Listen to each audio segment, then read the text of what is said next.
I gave my first real speech when I was about 13 years old. I had no idea what I was doing, and I was terrified to be standing up in front of so many people. I didn't feel like I was qualified to be giving a speech.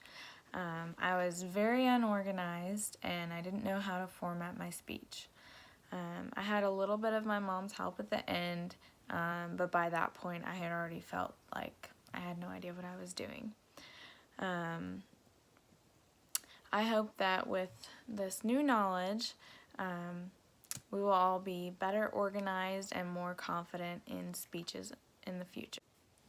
When I have given speeches or presentations in the past, I always formatted them similar to a regular old essay. And although there are some components that essays and speeches have in common, there are many things that the plain old essay format lacks that a good speech needs. And some of these things that stuck out the most to me include setting a clear goal before you begin writing your speech, properly formatting your speech for the specific circumstances, and analyzing your audience. A clear goal is vital to organizing your thoughts and ensuring your speech stays to the point and your message comes across clearly to your audience. It is important to be very specific in your goal, and if you can use measurable terms, it's best to do so. Organization is important to make your message clear and make sure it is well received by your audience. It's important when you're organizing your speech that you don't take too long to get to the point, you make sure all necessary material is covered, and you don't cover too much unnecessary material. You want to try to stick to no more than 5 main points, because after about 5 points most people will just forget it anyways.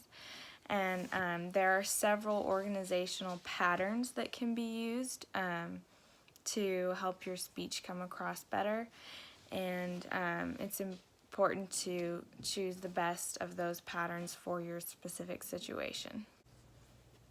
Analyzing your audience for a speech is somewhat different than for an essay.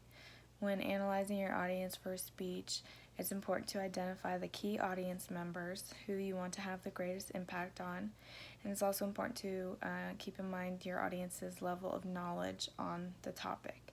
If they don't have an in-depth knowledge, you don't want to go too in-depth on the subject.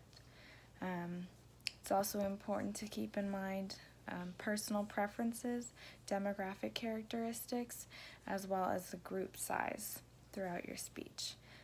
So you can tailor your speech to best fit these characteristics. With a great understanding of your audience, a clear goal, and a well-organized speech, you'll be able to deliver a great speech that your audience will be able to clearly understand.